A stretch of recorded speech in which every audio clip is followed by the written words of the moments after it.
আসসালামু আলাইকুম।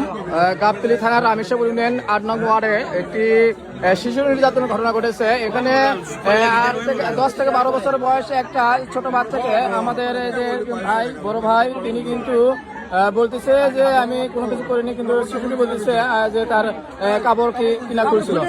যাই হোক, আমরা বেশি কিছু বলতে চাই না। আমাদের যে বর্তমানে সময় যে খারাপ যাচ্ছে তার শিশু নির্যাতনের যে অবস্থা সেটাই আমরা গ্রহণ করবো ইনশাল্লাহ।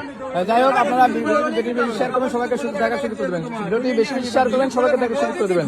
এখানে কিন্তু লোকটি ধরা হয়েছে দৌড়ে। আসলে এই লোকটি কিন্তু দৌড় মারছিল গ্রামের দৌড়ে করার পরে এখানে জনগণ আছে, লোকজন আছে, তারা কিন্তু তাকে দৌড়ে ধরেছে। ভিডিওটি বেশি শেয়ার করবেন, সবাইকে দেখা শুরু করে দেবেন। করণী তো এটা ঠিকই আছে, করণী ও করতে করেনি পছন্দের সেটে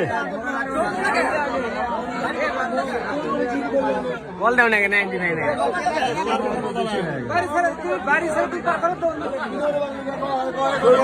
তুমি একটা টাচ মোবাইল নিয়ে চালাও।